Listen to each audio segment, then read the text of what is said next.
the bigger your menu, the more also food waste there is too. And like that's also something that like we try to focus on, like, and not having that food waste, because it's, that's, you don't want to be throwing away food. I mean, that can feed so many people. It's also that, but also to make 80 different items, or like we were up to 30 items with portioned, and it was a lot between the three of us cooking. So like you have to hire so many more people to do that. Not to say that that's bad if that's your goal, but I was more of like, okay, I want to be like kind of community based here, because I want to grow this to a point where my wife and I can like sustain like our life, but also be involved in like the community and help the people, like, and pretty much do what I was doing for myself when I lost the weight and bring it to other people.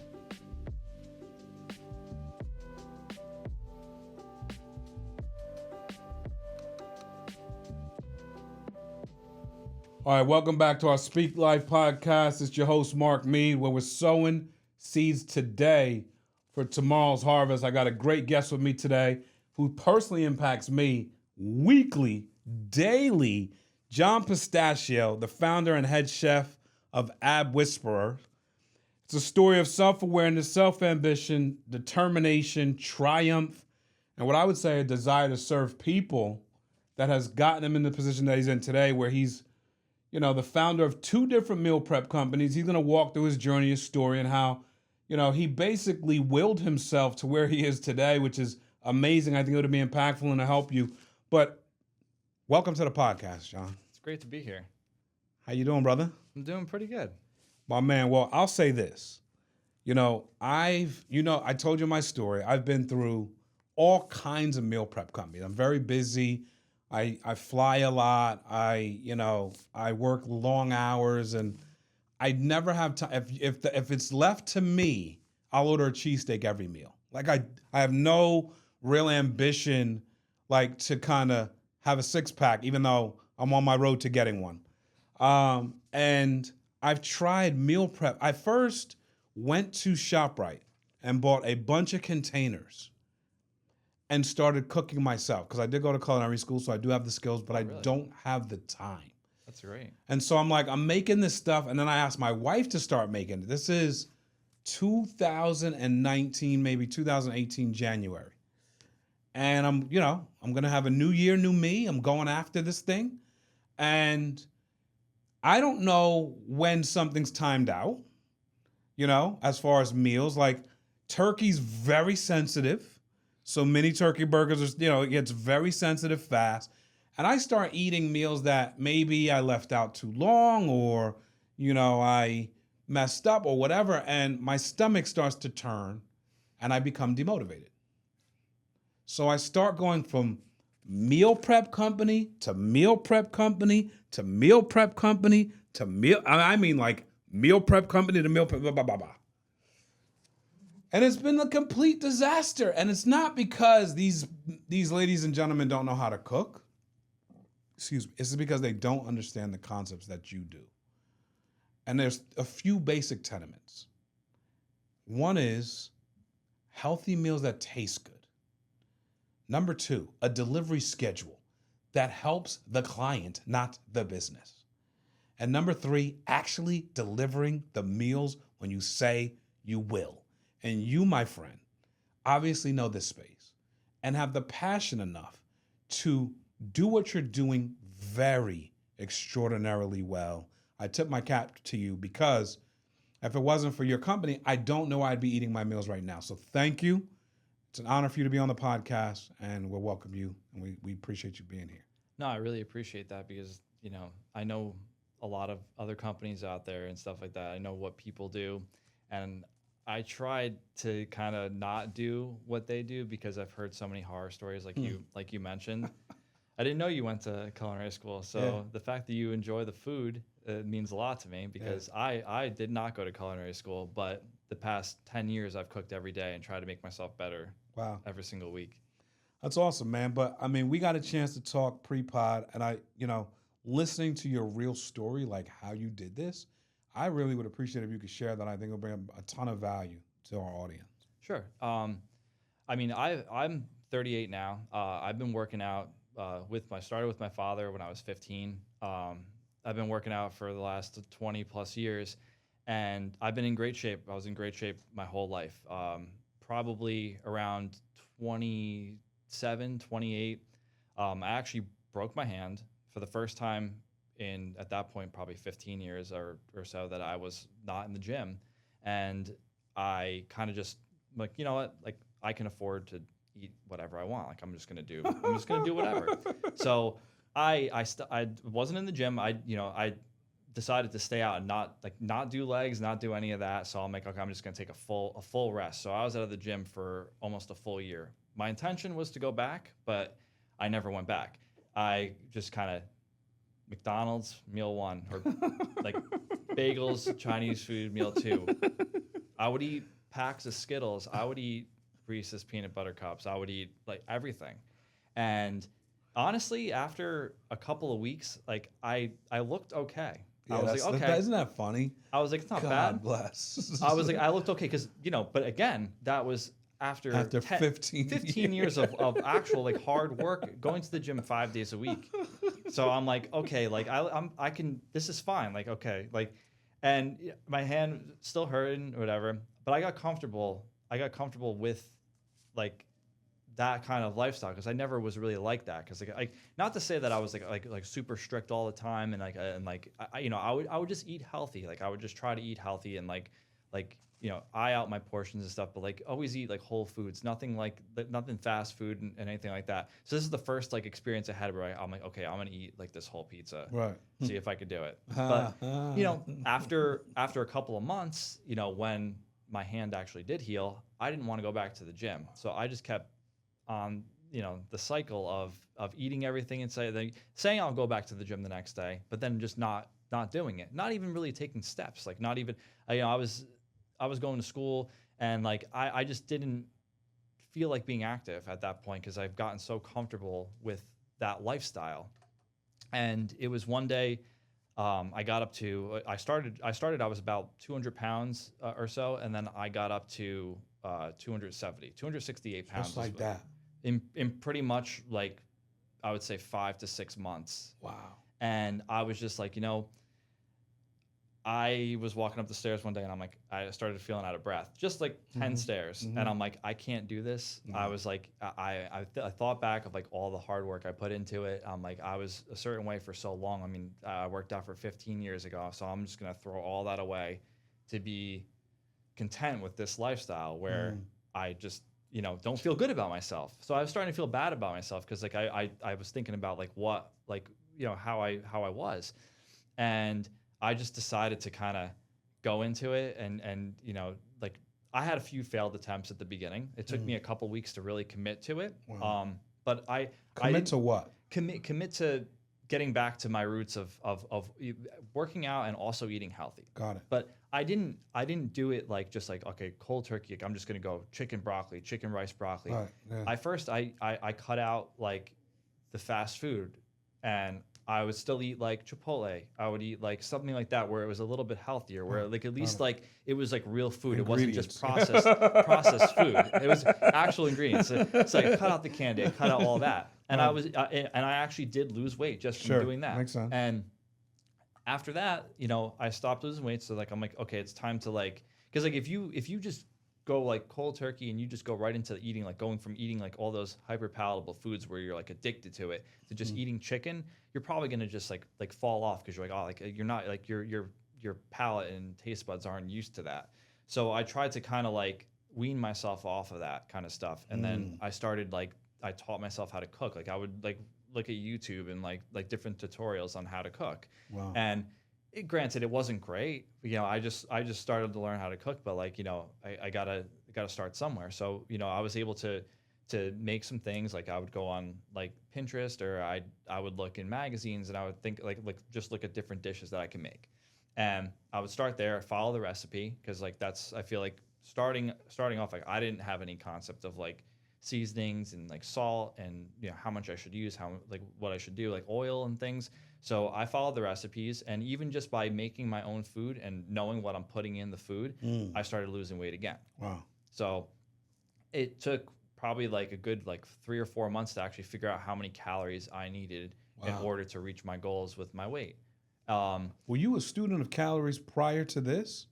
Yeah, I was.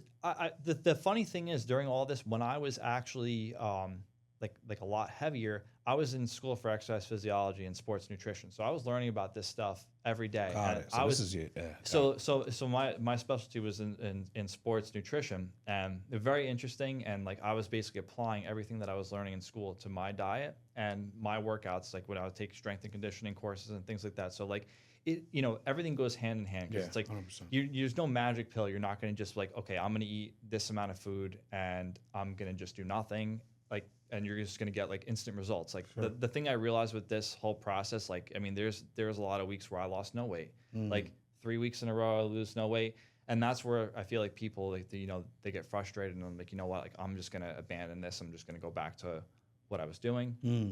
And you have to just trust your body, and you have to just like, have faith in like this is gonna work, because your body is very interesting. Because it's like as soon as you I was starting to get frustrated after like about a month of not losing anything. I'm like, I don't understand. Like I lowered my calories a little bit. Then the next week, boom, 3 pounds I lost. Wow. So I try to do it in a healthy way, which is about a half pound per week or so. So I try to do it in the healthiest way possible, so I could retain as much muscle as I had. Because granted, I had 15 years of working out. Just it just kind of got away from me, and that one slip, and I was like, I'm not gonna do this anymore. And I just kind of took it from there. Isn't it crazy how the human mind works? I heard you say a lot in that segment, and I'm listening, and you're saying, hey, 13 years or 12 to 13 years of just straight up crushing it in the gym and eating right. And then you broke your hand, and all of a sudden, I'm going to eat whatever I want. Hey, I've earned this right to kind of eat what I want. 3 weeks, 4 weeks go by, you look fine. This is how it works. Yep. And it slowly creeps in. And so for the person out there that is trying to lose pounds, it's the same 3-4 weeks. The 3-4 weeks you ate pizza and Chinese and bagels, a little bit, nothing crazy. It's the fact that you look in the mirror and then you go, oh, I'm good. I ate pizza, Chinese food, bagels, and McDonald's, and I'm good. I can get away with it. Hey, my 13 years allows me to get away with this. I'm special. The same. I was special for about that 3 or 4 weeks, and that was about it. But then bam, 68 pounds. Yeah, I gained like I said, like a real good amount. Like, and granted, I took it more to the extreme as I kept going with it, because for the longest time I've never been under 200 pounds, and I was like, let's do this, and let's like see how far I could take this. Because like there was even thoughts of like I was gonna like maybe even compete in like bodybuilding, but which is also like in my mind not the healthiest either, Right. because you have like it's a constant struggle with calories.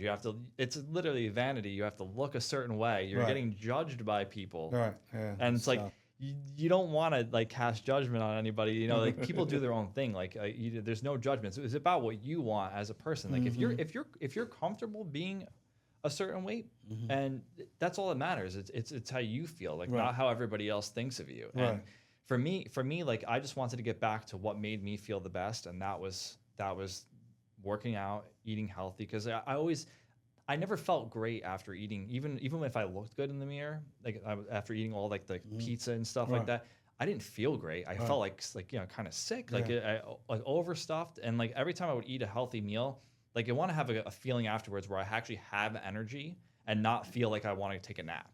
So like that's like a different ball game when it comes to like food. Got it. So that makes sense. And then you worked your way back to kind of this lifestyle again. And how long has that journey been from the time you realized you were overweight and you were going to fix it to today? How long has that journey been? I mean, it's been now. This will be 10 years. So 10 years where like I have my different goals. Like if I want to gain a little bit of weight, I just adjust my calories, because right now I'm sitting around like 198, but that's like intentional. For my wedding, when I got married last year, I was about 178, 180. Wow. But it's a matter of what I want to do, and it's about just eating the right amount of food. Nice. Congratulations, by the way. Thank you. I appreciate it. Your nuptials. I would say this: Walk us down portion. Like, how did you get there? So you're obviously on this quest, but talk to us a little bit about how you found your way into the first company you founded called Portion. Okay, so basically, I was cooking on my own. Like I was losing all this weight, and I had a couple people come up to me in the gym. They're like, "Hey, man, like I've been watching you over the past year or so. You've lost an incredible amount of weight. Like, what do you eat?" And that's kind of where it started. Like, I was like, oh, I would tell them like this, and I weigh every portion on the scale. Like, that's how we got our name Portion. I would weigh every portion of a food on the scale, like whether it be carbs or proteins, fats, and that's what I would stick to. And I was very accurate. And one guy was like, "Hey, like, would you be interested in cooking for me?" And I was like, "Sure." Like, I'll, I'm not like the best cook yet, but like I would cook for you. He's like, "I don't care about like how, I don't care about how it tastes." I'm like, "Okay, well," he's like, "I just want to, I want to have some results." And I started with one person, and I started cooking for them, and they would tell someone else, and then all of a sudden it was a couple people, like 2 or 3 people, and I was doing this out of my house, like just as like a kind of like a supplement to another job, and I was just like, wow, like more and more people came on. I was like, this is great. And like all of a sudden it was 20 people. Wow. And I couldn't do it at my house anymore. I started renting a commercial kitchen. So when did your brain start? So at one point it was a hobby, yeah? Definitely when people are asking you, it's serious to you. It's not a business. Not a business. Right? People are coming to you and they're saying, hey, hey, would you cook for me? Then they start telling people. When did your brain start clicking like, wait a minute, I may have something here? I would say once I got to like the 20 to 30 people, and they would order every week. And I was like, okay, like, and I didn't know, like, I didn't know my margins. I didn't know like my cost of goods. I was just trying to hustle my way like up the ladder here because like I didn't know any of that. And like, I didn't have a business mind. I was like, okay, like I knew the macros, I knew like calories, and I knew all of that. I had the scientific background. But I didn't have the business mindset. So basically, I got up to about 400 meals a week by myself. I did everything. Wow. I prepped it, cooked it, delivered gracious. it. It was how many hours a week was that? It's probably like 70 hours a week or more. I would deliver with the all other food. job. Well, at that point, I had to kind of had to quit. So I kind of quit that because that's when I transitioned. I'm like, well, if I'm going to sustain this pace, I mean, it makes sense. I'm doing well with this, and I want to kind of grow this, and kind of just went for it. Got it. That's kind of the whole thing because there wasn't a point where I could do both, so I had to choose. Makes sense. I chose to kind of start my own business. Got it. And Portion came along when I kind of was tapped out. I was really super tired all the time. I was burnt out. Doing all this stuff by myself, it was just too much. Right. So I had a friend who was a physical therapist.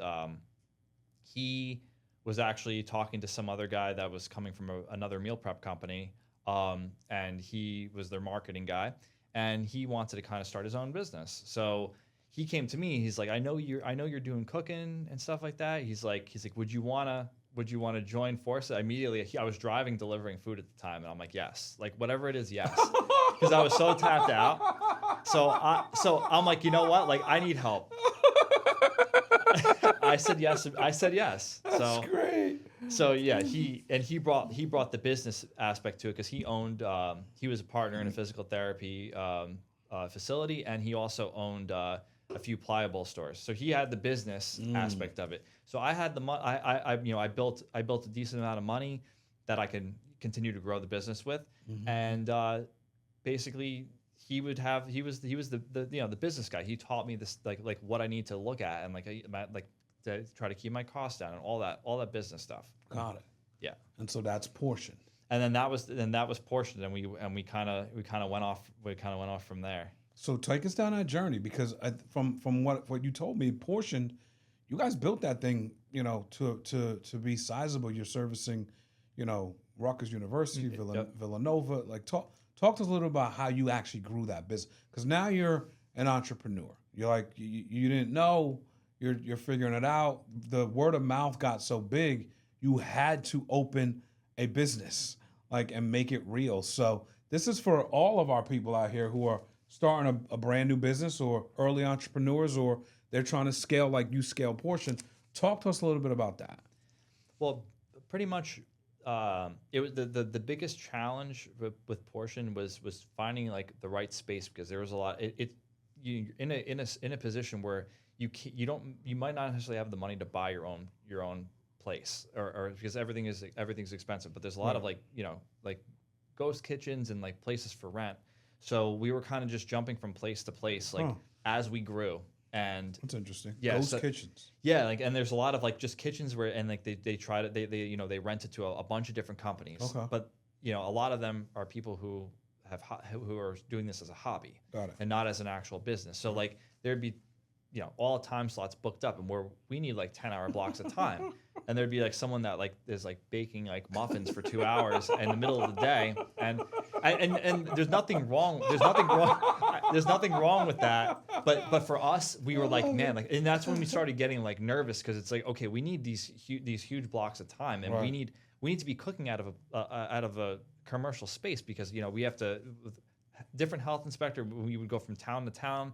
And the health inspector comes in, make sure everything's up to standard and everything, because like can't be doing this like at like a business like that, like out of your house. It's it's supposed to. So we started doing that. Like our third business partner basically got us hooked up with Rutgers. So he was the marketing guy, and he knew the dietitian there, and we were doing Rutgers football, men's baseball, women's softball, lacrosse. We were doing we were probably doing about 2,000 meals a week just to Rutgers alone. Wow. So how far in the business were you at that time? This was honestly like probably about 6 months into the business. Are you serious? So yeah, so we granted, like it was he got us these accounts, but we didn't necessarily have the infrastructure. That's what I'm saying. I couldn't. When I was, he was getting these people. I'm like, this is great. This is awesome. Like, and these schools had they had huge like food budgets, and it would just be like what they would order so many meals, and it didn't matter because like they had like the money allocated for that. I'm like, this is great.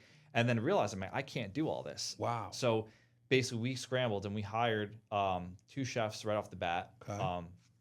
Gave them a good salary and benefits, and they kind of helped us. Like, I mean, I learned a lot from them. That's kind of where like my cooking came to the next level, because they worked in a lot of fine dining and catering. So it was the nuances and techniques of how to actually cook, and also how to make 100 of this meal in the most efficient way, where you can still have time. So it's like not like everything, because like if you're going to a restaurant, like everything's cooked to order, but like since they had the experience of working in catering, I'm like, okay, like they know how to make things in bulk in the most efficient way. So I'm like, this is good. So they helped a lot, and that was great. But yeah, it got to be like we didn't have many actual just at home customers, like direct to consumer. It wasn't like that. We were trying to focus on the bigger institutions, since no other company was tapping into that. Got it. And there might be a reason for that, but we tried to do office buildings, we tried to do universities. We were in Morristown Memorial Hospital, Valley Hospital. We were going to these bigger institutions, and they're selling a lot of meals. Dude, that's like a roller coaster. That's like the roller coaster going like yeah. And then and you're just rolling. Yeah, just What did that feel like? I mean, it was great. I mean, I was very tired still. It was still a lot, because I would be doing a lot of running around, because we had a courier that was delivering the food, a local courier, but they would have certain times to pick up the food, and the food wasn't ready, and they would only have one guy coming to pick up the food. So then I would load boxes and boxes in my truck, drive down, drop them off at the facility before they would close, before they could take deliveries for the day, for the next day delivery, because they had cold storage, which was great. So I'm like, okay, I know that these meals they're boxed up. They had foil lining and everything, and these meals are going to be stored overnight in cold facility. I felt good about that. But I was driving down there, the cutoff was midnight. I was working from 5 a.m. to midnight. I was almost working longer than how I was. Wow. So that kind of didn't really.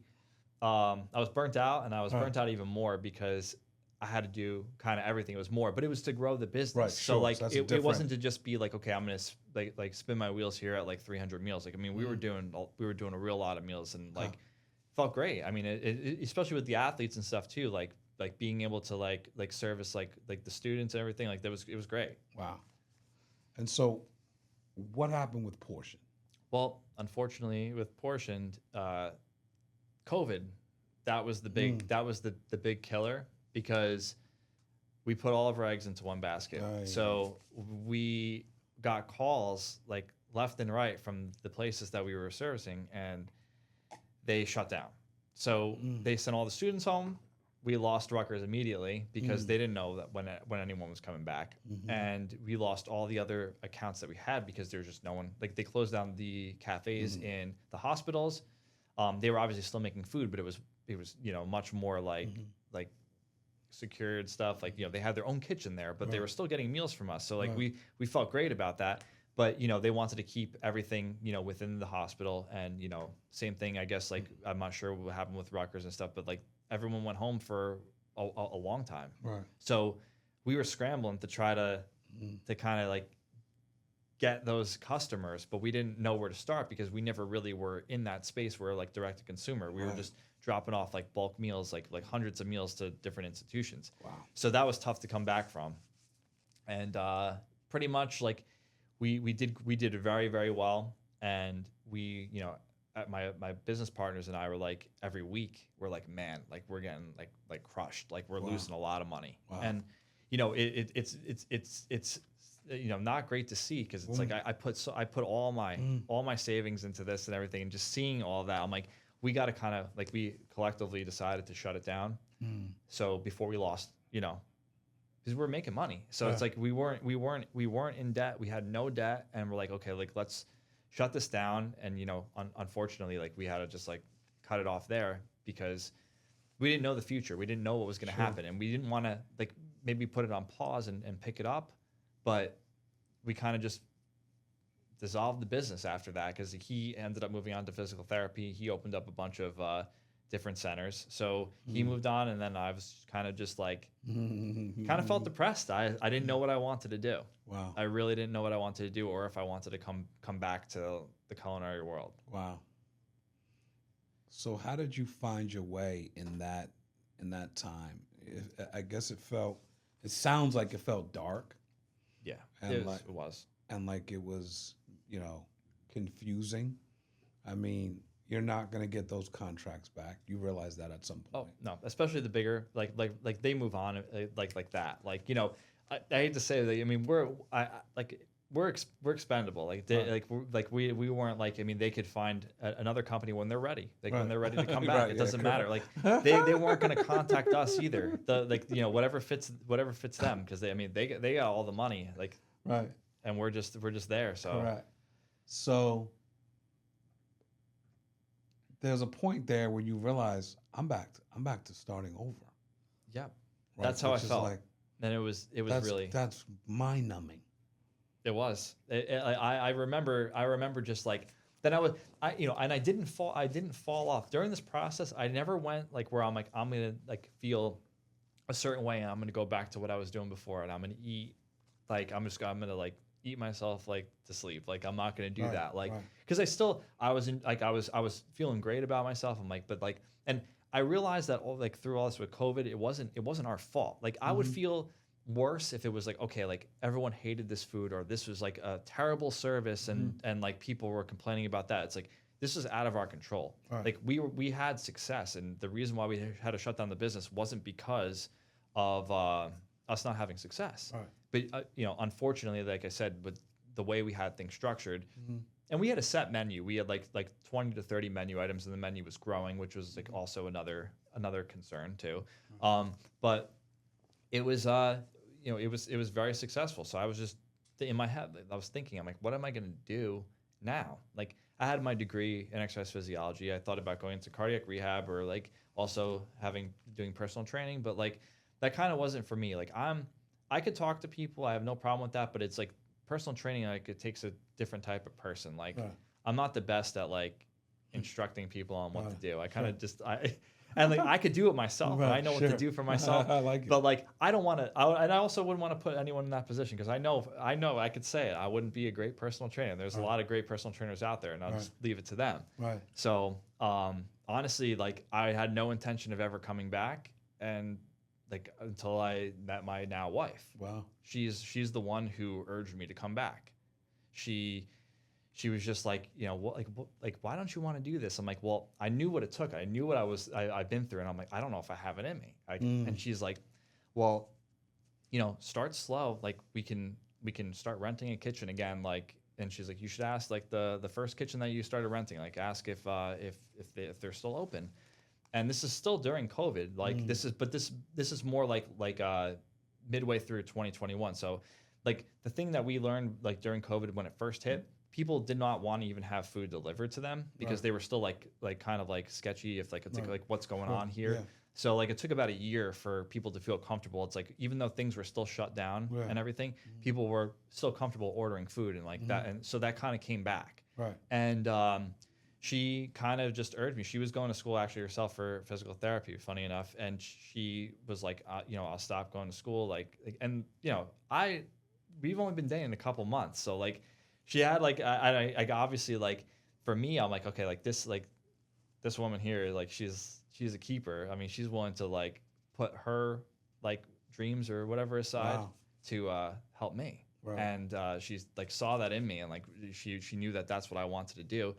And we started slowly, and it was just her and I, and we did it by ourselves to build Ab Whisperer, because that was always my Instagram handle. It was Ab Whisperer because I went from I have a lot of transformation pictures on there, and then everyone like they would call me that in like public, because people would see me. They're just like, wait, you're like not like famous by any means, but people like local. They'd be like, oh, I seen your account. Like that's great. Like that transformation's crazy. Right. And I kind of just called all like the few people that we did have. We probably had like 20 to 30, like 40 people that we were doing direct to consumer. I texted them and said like, would you guys be interested if we came back and like started to cook again? And every one of them basically said yes. So I kind of went into my book of business and I was great, like, man. Let me see if we can get this back up and rolling. Wow. And we did. And the first week that her and I did this, we had 200 meals. And I'm like, okay. Wow. So that's a great start. That's fantastic. First off, the power of a woman who believes and support, man, like it's crazy. What was she doing prior to her saying, hey, we can do this? Where was her trajectory? Where was she at? Well, funny enough is that she actually wasn't, she's only been in New Jersey for 5 years. Right. So she was from California, Arizona, and her parents lived here. But she basically came over here to visit her parents, and COVID, like right before COVID happened, she was going to be here for a couple of weeks, and then COVID happened, and everything was shut down, so she was stuck here. So she didn't want to go back out west. I mean, she's like at this point she didn't know like what the future was for her. So she's like, I want to go back to school for physical therapy. Very smart, very smart, and that's what she started doing. So when I met her, I'm gonna say it, but it was online dating. Right. There's no other way that I was gonna meet. I mean, at this point, I was a single guy. Everything was shut down. I'd meet someone ways people meet maybe people now, grocery store. That's the only thing that was open. So our first date was a grocery store. Really? We went to Whole Foods together. What? Because nothing was open. So it's like I was talking to her. And I was like, "What do you want to do?" Like we went to Whole Foods, but it was good. We were able to talk a lot. Like that's the only thing. Like when everything was shut down. Wow. So that without her, honestly, I don't think I would have came back. I was really in a bad spot, and she kind of like lifted me out of that, and like she was always very positive, and like I was always a very positive person too, but like you always have those negative thoughts creep in, and she pulled me out of that, and we started the business. And so now Ab Whisperer, you guys are crushing it now. But take us through like the idea behind. You had this doubt, you came back from that, you start Ab Whisperer, you reach out to your book of business, people are excited, and it seems to me that Portioned was where you learned a lot of lessons. Oh yeah. Right? And as entrepreneurs, we're kind of always grappling with where we're going, what we're learning, and how to get to the next level. Ab Whisperers was a rebirth, but more intelligent than when you started Portioned. Right? Absolutely. More smart. So what was some of the things that you took into Ab Whisperers that you left at Portioned? Well, basically, like the biggest thing was the set menu every week. So like a lot of meal prep companies, almost like I would say almost every single one, like at least the bigger ones, like they have a menu. They'll start with like 20 items, like or something, and then all of a sudden, like there's like bigger companies like Eat Clean Bro, like they have like upwards of 70, 80 menu items. And that's, to me, it was tough because it's a combination of a lot of things. It's like, okay, if you have a menu that big, the bigger your menu, the more also food waste there is too. And like, that's also something that like we try to focus on, like, and not having that food waste. Cause it's, that's, you don't want to be throwing away food. I mean, that can feed so many people. So it's also that, but also to make 80 different items, or like we were up to 30 items with portioned, and it was a lot between the three of us cooking. So like you have to hire so many more people to do that. And not to say that that's bad if that's your goal, but I was more of like, okay, I want to be like kind of community based here, because I want to grow this to a point where my wife and I can like sustain like our life, like have an income where we can actually like we could thrive in life and not have to have like a supplemental job or anything like that, but also like be involved in like the community and help the people, like, and pretty much do what I was doing for myself when I lost the weight and bring it to other people. So it was like, it's a business, but like the main thing was like I feel very passionate about like what I did, and like I stand behind all that, and I really wanted to bring that to everybody else. And the first thing we did was, it's like, okay, like how are we going to do this with such few employees? It's like, okay, well, we're going to do a rotating menu. So we'd come up with different meal concepts every single week. So like we're up to, I think, almost 300 different meals, and we rotate those menus weekly. So instead of having 20 to 50 items every week, because even with 50 items, I'm telling you, even with 50 items, after, if someone was ordering for a year, they'll be like, what's next? It doesn't matter. It's so true. What's next? That's why these other bigger companies, they're up to like 80 meals, because people still they'll get sick. Wow. They'll get sick of that. That's amazing. Because someone always wants something more. Dude, every time. And you hear my story about jumping from company to company just because of, a lack of fulfillment. But you'll always find like these 3 or 4 meals you love, and you're like, I could eat this. Like I could eat this. I'll eat this, and this will taste good every time I eat it. Undoubtedly, you get tired of the meal you loved. Yep. And you're eating. So there's a piece of your mind that's like, well, I'm not supposed to like that. I'm not supposed to like fall in love with this meal because I'm eating this, because the stuff I really love, I shouldn't be eating.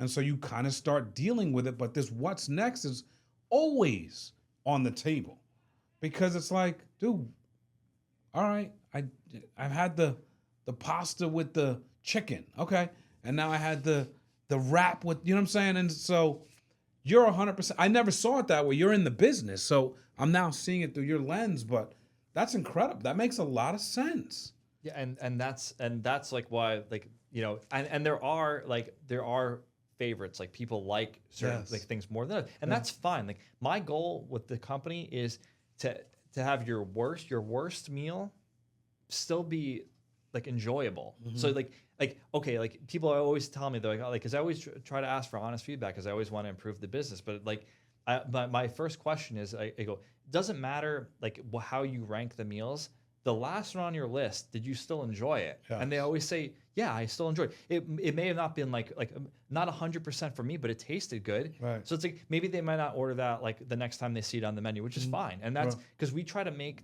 like meals for across all different cultures. I mean, we do Chinese, Mexican, we do Indian cuisine, we do just American. Like I mean, you've seen the menu. It's always a diverse menu, because there's a lot of different people out there, and everyone has different tastes. Sure. And that's the number one thing I learned through like both businesses. Like you're never going to please everybody. It's impossible. So that's why we felt like the rotating menu was always the best.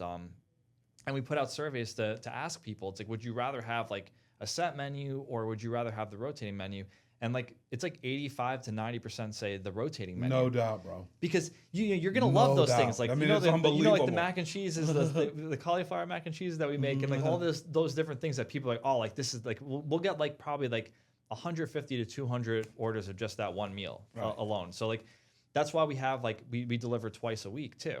So no other company, I mean, there's really not many that deliver twice a week, and especially fresh food.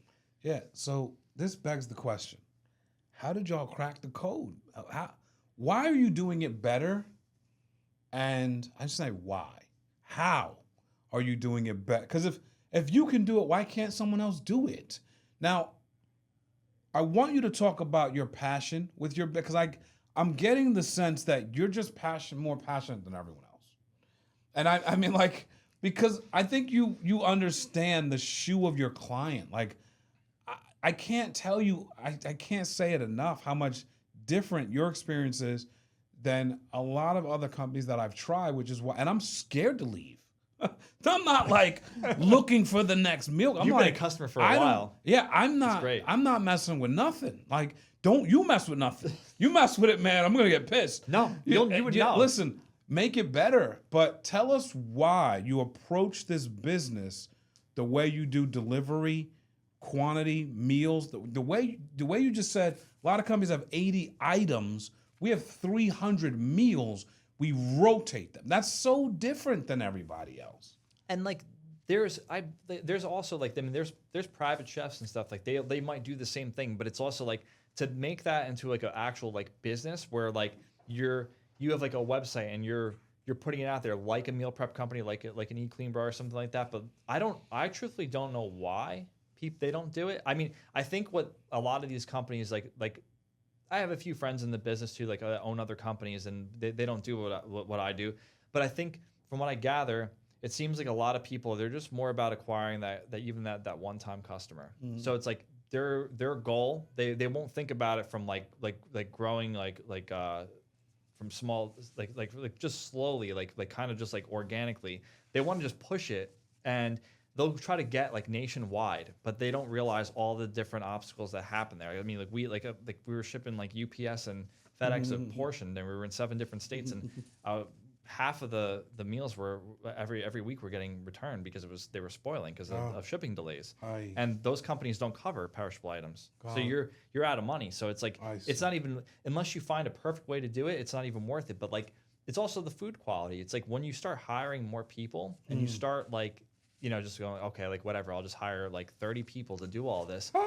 They might not treat it the same way that you feel, and the food quality goes down. And I that's why I want. There's a certain at one point like Elise was sick, and she was sick for a bit, and we had to put a meal. I was freaking tight, bro, but I didn't know she was sick. We had to put a meal cap on it. She had different issues.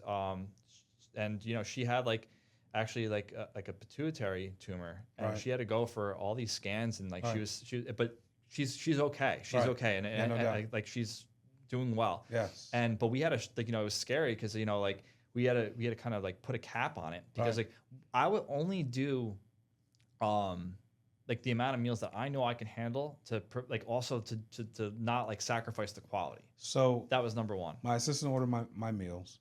She came to me and said the meals have to be in by like Monday at like 9 a.m. or 11 a.m. I'm like, and if you didn't order by like 11:03, it was sold. I'm like, what is this? Who does this guy think he is?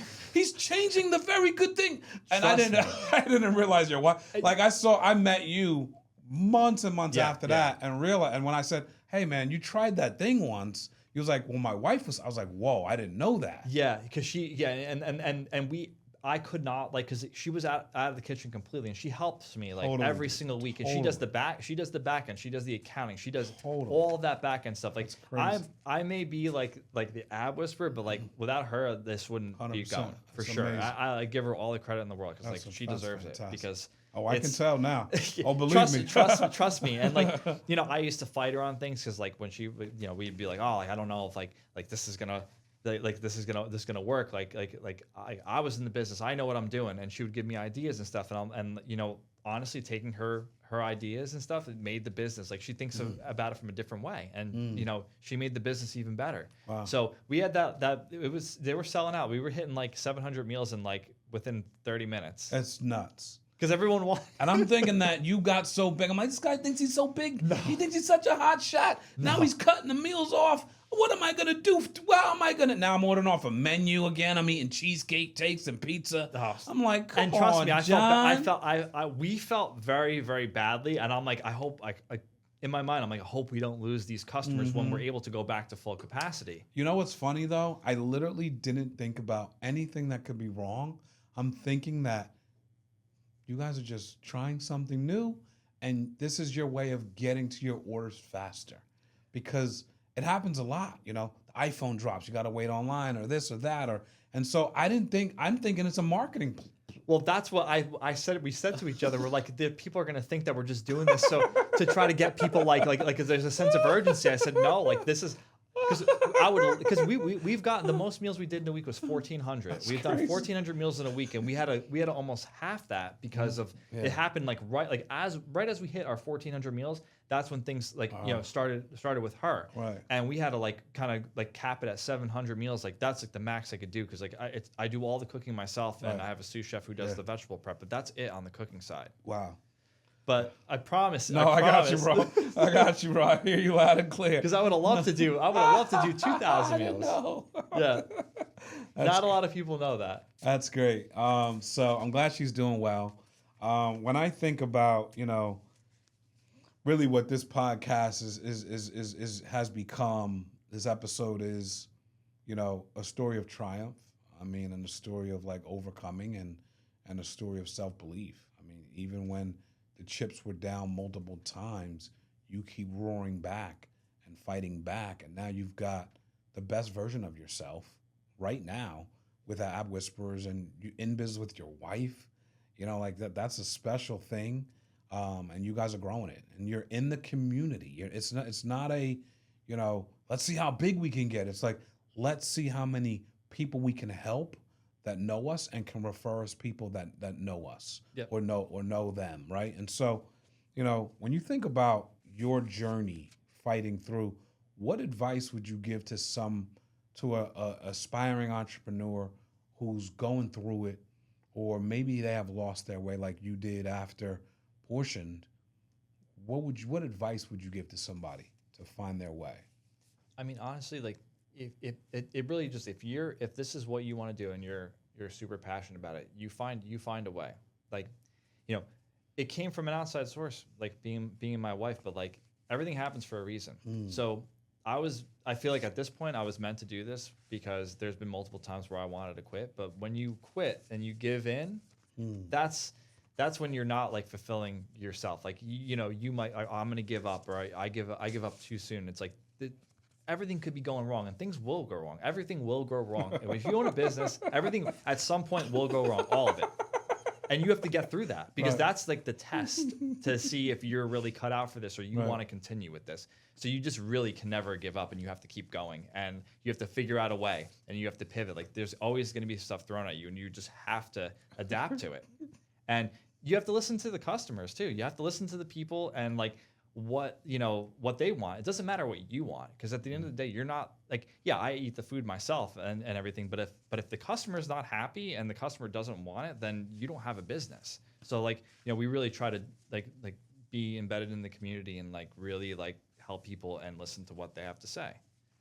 That's fantastic. And now you're in the community, which has got to be like a real joyous, that's got to be like a real fulfilling part of this for you.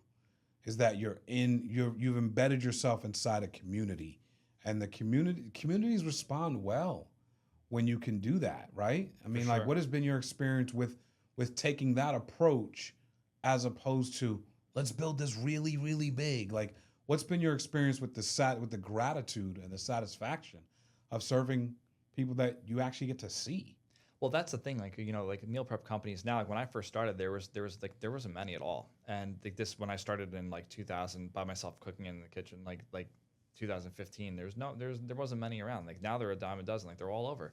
And to actually like, we were on the cover of our town magazine, and funny enough, like that's what catapulted Ab Whisperer, like to get like the word out there. We're on the cover of our town magazine, and every person in town got it. And just to be able to like, you see these people around town. Like we had so many people order because our kitchen's in Fairfield. I mean, I grew up in Fairfield and I now live in Fairfield. So like I've been there. That is your community. That's my community. Amen. So I'm literally serving the community that I grew up in. That's great. So to have, and there's not, like to actually provide like healthy meals for the community and to see these people, I mean, it's excellent. I mean, it's great. I mean, I didn't meet you. You were a customer for almost, I think, 2 years at that point. And I just met you. Yeah.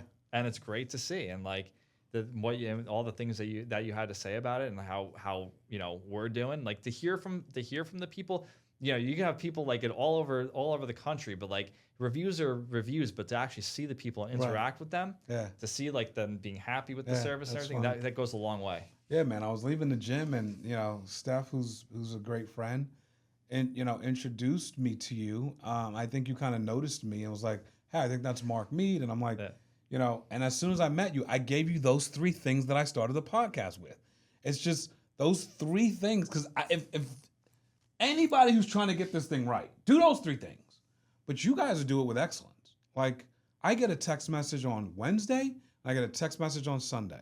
It tells me a 45-minute radius when the meal's going to hit my door, and then I get a picture that the meal's been dropped off to my door, which I don't understand how people don't understand this, but if it's 95 degrees out, a piece of ice is not going to hold it down for 6 hours. So if you don't tell me what time the meal got dropped off and send a snapshot, then I might come home in 6 hours, and the meals that I just paid for aren't worth anything because they've been in the tempered danger zone for too long. Oh yeah. It's so important, the step and the care that you take to this. And so I'm showering you with flowers, but I appreciate it. It means a lot. I've had meal companies drop the meal off 7 hours later than they said. It's 10 p.m. I'm sleeping. The meals are sitting outside my front door all night long in the middle of the summer. Yep. And then mad at me when I ask for a refund. I'm like, what do you want from me? I mean, I was doing. Luckily we have delivery drivers now, because otherwise I'd have no time at all. But I was doing all the deliveries myself, and so was Elise, my wife. And we have a great app which is able to build their routes and then also give the customers the ETA. I was the one that was I was texting. I would park, text. I'd be like, the food will be there this time. I would text, your meals have been delivered. I was doing all the texting. There was and I was delivering the food myself. And honestly, if there was a customer, I would drop off the food. John, something came up. I'm not going to be home for hours. I would drive back to their house. Wow. I would put the food in my car, bring it back to the kitchen, put it back in the refrigerator. Because I will never, even one order, I don't care. I'm not going to. It has nothing to do with the money. It's the people that are relying on the food every week. So it's they're not going to have their food. So I want to go back there because I want to be able to to also keep them as a customer, but they would be inconvenienced the whole week without food. And this is the definition of the serve the people, what we do, what we're trying to do. You guys are out there. You're making it happen. When you think about the harvest you're you're literally reaping a harvest from these seeds, just like you just said, which is, hey, I would go to their house and pick it back up. Mm-hmm. That's planting a seed. There's no customer that's looking to leave your business when you're doing that for them.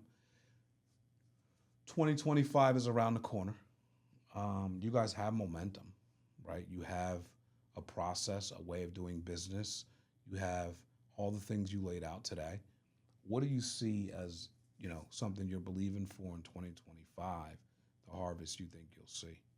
Well, honestly, I think there's gonna be even more growth because as we continue the business, we find the easiest way to do things, and we're trying to free ourselves up more so we can be at more events, and because this is basically, we've gotten this far with zero marketing. It's all been word of mouth, and from all of our customers, because everyone who tries it, you have to try this, you have to try this, and I've tried a bunch before. I've had people tell me, hey John, I just want to text you, no offense, but I didn't think it was going to be this good. And I'm like that, but I go, it's no offense taken. I appreciate that because I know what's out there. Right. So, I think if we just continue to do what we do, and we cook twice a week to provide fresh food, especially midway through the week, that goes a long way with a lot of people. And I feel like I wouldn't change anything with that, just try to get out there more and just grow this, but to the point where, we're still serving communities. We have a lot of gym drop-offs and stuff. So we're embedded in those gym communities too.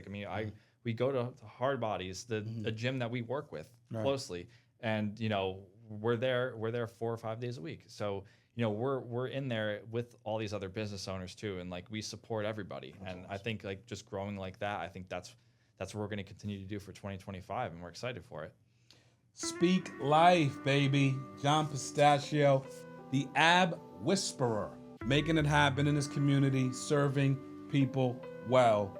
Thanks, John, for joining us, man. I appreciate you, man. You killed it. No, thank you for having me on. I really appreciate it. It's been great. God bless. Thank you guys for listening.